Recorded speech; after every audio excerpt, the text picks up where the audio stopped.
Do you get frustrated when your FIFA Ultimate Team player shoots like that? Well, I do, as you can see.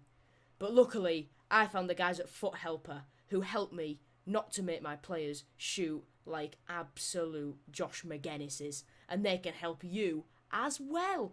If you want your weekend league games doing for you, if you want a bit of guidance, if you want some tips and tricks, you can, ask those to do it for a price, and you can get a discount if you use my code OldGrandpaJoe at checkout for 20% off your order. Alright guys, I mentioned Ryan Tafazoli a lot in this preview because it was recorded before he left to Wickham, so anything I say about Tafazoli, take it with just no integrity whatsoever, because I've recorded this preview far too early. Thank you, enjoy the video. Alright, hello ladies and gentlemen, it's preview time, we're back. The graphics, yes, they do look the same, but there's new segments, we cover both sides of the camp fairly, and yeah, we've got some segments which are new, some segments which are returning, some segments that were brought in halfway through last year, that are consistent and will be consistent because I know how to get hold of the information consistently. Anyway, familiar territory, team news. Josh McGinnis will be unavailable to face Sunderland as he is with the Northern Ireland squad for UEFA Nations League games against Romania and Norway. The 30-year-old will also miss the EFL Trophy game on Tuesday against Leicester City under-23s as it comes a day after the friendly against Norway in Belfast. James Scott has been called up to the Scotland under-21 squad for a Euro 20... this is going too fast for me to say. He'll miss the game at the Keiko Stadium against Leicester 23s on Tuesday, the 8th of his classes, with his international commitments. It's so hard for me to say this quick. James Scott has been called up to the Scotland under-21 squad for under-21 Euros qualifier into the Lithuania, but will be... He's so hard, man. Up on James Scott as well, by the way. I do not know if he'll be available for the first game of the season in the league away at Gillingham due to his under-21 commitment. Theoretically, there's only that one game away in Lithuania, but you never know. He might be given a bit of a rest, or McCann might think, James, you've been there, you've done your Scotland stuff, now back to England, back playing for the club that will build you, and as you will help us get up the leagues. I've just really hurt my finger. I punched my hand. This is so unprofessional. Can you tell if you're new around here? Louis Coyle was sent off in the first leg of the League One playoff semi-final for Fleetwood last season and has still got 2 matches left on his suspension. I believe the suspension will be served in tomorrow's Carabao Cup game and the EFL Trophy fixture on Tuesday, but don't take my word as gospel.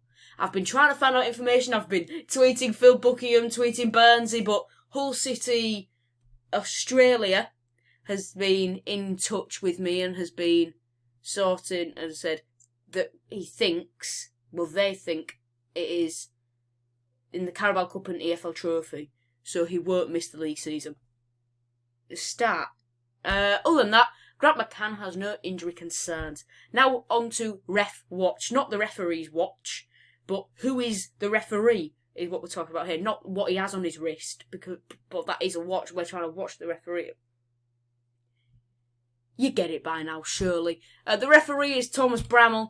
The linesmen are Mac Cunliffe and Joe Simpson.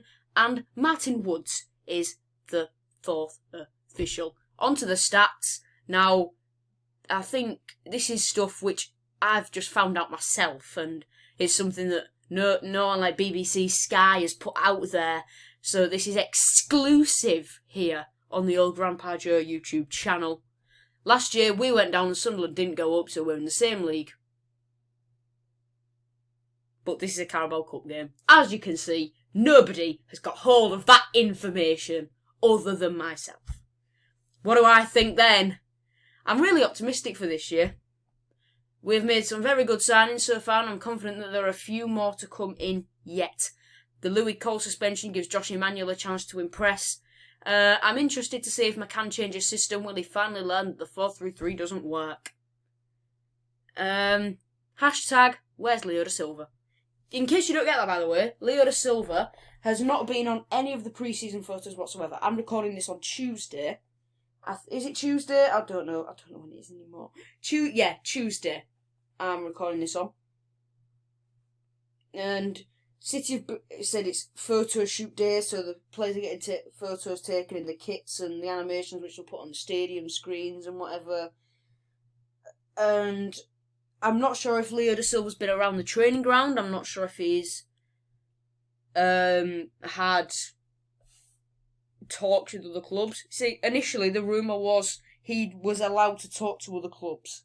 But then there was a rumour that he'd been on holiday in Spain, and then the quarantine for people who have left the UK for Spain on holiday, or anyone travelling to the UK from Spain, there was the quarantine announced for that, and now, nobody knows what's happening with Leo da Silva. He might be sat on Xbox waiting for Ryan Tafazoli to come home and play FIFA. He might be sat on PlayStation waiting for Reece Burke to come and play Fall Guys. Someone might just not told him that training's back on yet. And when he's been ringing Grant McCann, he's just not picked the phone up, so who knows?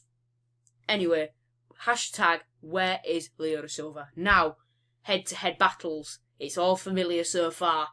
Now, you may think, ooh, Tafazoli and Charlie White. Now, this is more statistics sort of things which I've gone for today. I've not gone direct on the pitch, I've gone statistically. So Feeney, new Sunderland signing from Everton on loan, and Tafazoli. Centre-backs, how will they compare against each other? Then Eves and Charlie White. Charlie White's been pretty good in pre-season as far as I'm aware, so how will they come up against each other? Eves, League One experience, when we played a League One side last season in Rotherham, scored a hat-trick. So, how will they compare statistically, I've gone for today.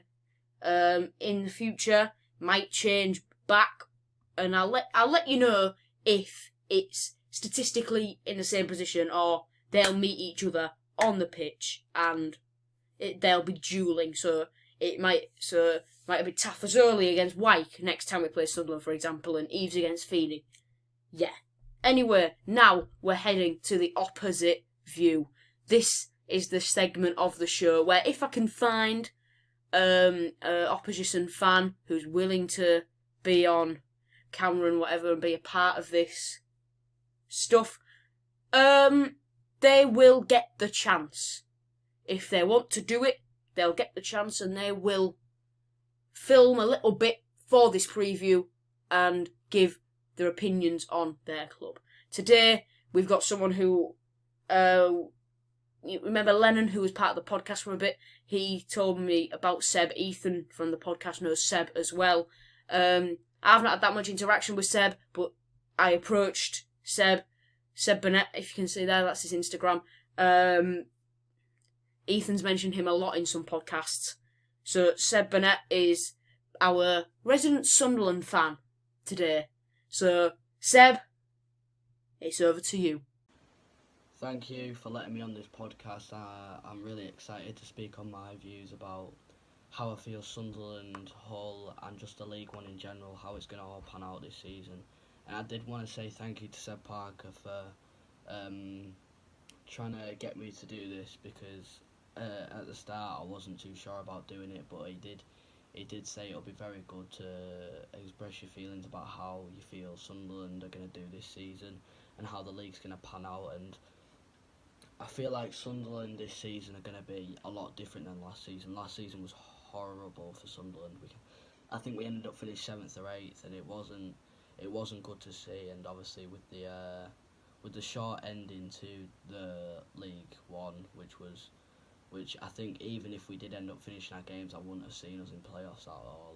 With the form that we were playing at, it was horrible. But I feel like with the players coming in like Aidan O'Brien, Jack Diamond back from loan from Harrogate, got Morgan Feeney coming in from Everton, a good young player that we've needed at the back, and Remy Matthews coming in as well, a good keeper that I've seen play well before in a few games. And one player I did want to end up talking about was Aidan McGeady, because I think Aidan McGeady he is the best player in League One by far. That's without a doubt, and I feel that he will not play for us this season with things like age. He's now 34, with his issues with the club about being drunk, with going to training and stuff, and it is really upsetting to see from him, because I know he was a really big influence on us 2 seasons ago. You were seeing us pushing for the playoff finals, which we did end up losing, and then he goes out to Charlton, and the season we don't have him, we do drop down to 7th or 8th, and it's really upsetting to see. But I feel like the Jack Diamond and Aidan O'Brien coming in on the left, and Aidan O'Brien, he can even push into the centre, will be really good for us. Jack Diamond only being 20 years old, he's got time to grow as a Sunderland player. And I feel like he will turn out just like how Lyndon Gooch has, very loyal to this club, and that's good to see, because I feel like in the past few years of the downfall that we have had, going down from the Premier League, then to Championship, then to League One, and then just being stuck in League One, is not nice to see as a Sunderland fan. But Lyndon Gooch has been one player that stuck us through everything, and he's very quick, he's very skillful, and I'm excited to see him this season, along with Charlie Wyke. Charlie Wyke in pre-season has been very, very good. He's been performing well, and personally, in past seasons, I haven't really rated Charlie Wyke at all. He's not been a player for me. I feel like Will Grigg should have been performing better from how much we did end up paying for him. A lot of money we did pay for Will Grigg, and he didn't really do much for us, and it was upsetting to see. But Chris Maguire probably going to end up playing either right wing or in that central cam role will be very good for us this season, I think, because I feel like he will bring influence to the squad and skill, how he has been playing against Gateshead and Carlisle with both 3-1 wins. And I can tell that we really want to win we really want to win the league this season, and I think we deserve it. I think we've been in this league too long, and I think it's time for us to come out, and having Max Power in the midfield, that big player that we've had for a few seasons now, but I feel like this season he will make a good influence on that Sunderland team, and it will end up being captain. If it's not Max Power end up being captain, it will end up being Luke O'Neill at right back, and even could play centre mid as well. But as an overall, I feel like Sunderland playing Hull at the start is going to be very good, because it will really show the skill level between them both, and that will really show how the season will end up panning out, and also Wigan being in there as well, how they'll play in their Carabao Cup game. But as a whole, I feel like Sunderland and Hull, Wigan, Peterborough are going to play very well this season. I feel like with the current state at the club, with new owners on the rise, I think that will change the club completely. We're getting some American owners, and I feel like that will change our club completely, because the owners that we've had in the past years have not been good enough, and I feel like getting new owners in, getting some more players in is going to be very good for us. And yeah, that's all I wanted to say. Thank you for letting me on the podcast, and I'll see you later. Okay, I'd like to thank Seb for that one. Again, I'm probably going to do some more stuff like that in a lot of the previews if I can find fans willing to do stuff like that. And yeah, so let's crack on to this one, shall we? Current form. Now, as we get later into the season, this will be a better segment. We'll review the last 5-6 games for each side. So this now I've not taken data from last season, because Sunderland's last game was in early March. So it'd be unfair to take data from there, which could transpire into now. And I don't know too much about Sunderland's pre-season, and if I'm honest, I probably know more about Sunderland's pre-season than I do ours. It's just the way it's going with City, and they're not announcing anything. So, thanks City for being extremely awkward. Now this will be another segment that will come up a bit more. The league table. Now, for the EFL Trophy games, that'll be a group stage that's put in there instead. So, and then we might, in the EFL Trophy, have a little roundup of all the rest of the groups as well. So once the league season starts, that table will get filled in. But at the moment, because there's no games, it is just blank. Yeah, so around the grounds in this first Carabao Cup round, this is only the games on Saturday the 5th of September. The rest of them are played on other days, or some of them have already been played due to other circumstances. So let's have a look then. Derby play Barrow and MK Dons play Coventry. Plymouth play QPR and Newport play Swansea. Crawley play Millwall and Northampton versus Cardiff. Gillingham versus Southend and Oldham versus Carlisle. Bristol City versus Exeter and Oxford versus AFC Wimbledon. Walsall play Sheffield Wednesday and Cheltenham travel to Peterborough. Barnsley play host to Nottingham Forest and Reading play Colchester at the Medeski Stadium. Birmingham play Cambridge at St Andrews and Salford welcome Rotherham. Bolton play Bradford. Scunthorpe play Port Vale. Crewe Alexandra welcome Lincoln Town. And Swindon play host to Charlton. Fleetwood play Wigan and Tranmere play newly promoted Harrogate. Harrogate who we play in the EFL Trophy group stage. Forest Green play Leyton Orient. Grimsby Town will face Morecambe just across the Humber from me. Huddersfield welcome Rochdale. Ipswich play Bristol Rovers and Luton welcome Norwich to Kenilworth Road.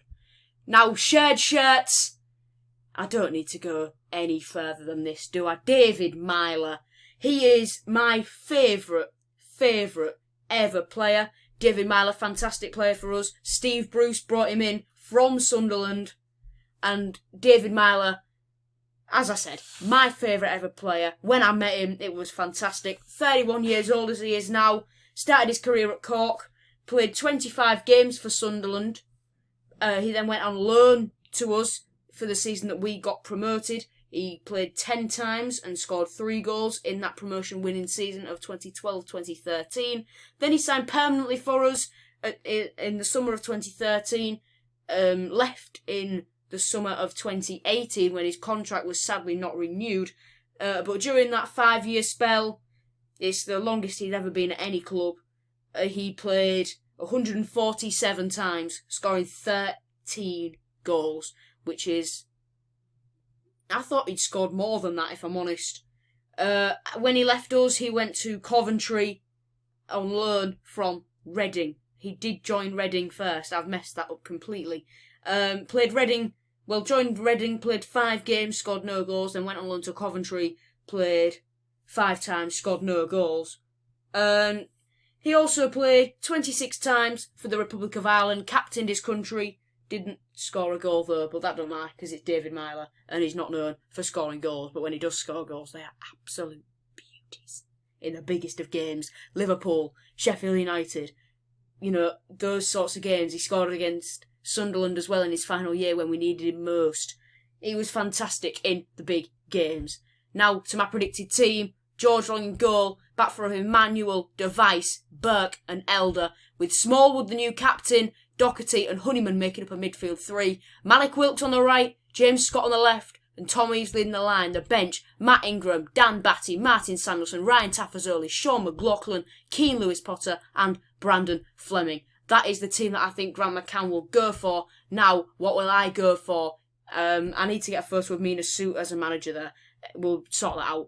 I've gone 4-4-2, George on goal, back of that should say Josh Emmanuel, Jordi Device, Ryan Tafazoli and Callum Elder, with Martin Samuelson on the right, Richie Smallwood and Greg Doherty in the middle, with Malik Wilkes on the left. James Scott and Keane Lewis Potter start up top together. The bench is Matt Ingram, Reece Burke, Dan Batty, Tom Eaves, George Honeyman, Brandon Fleming, Max Sheaf, and that will be it.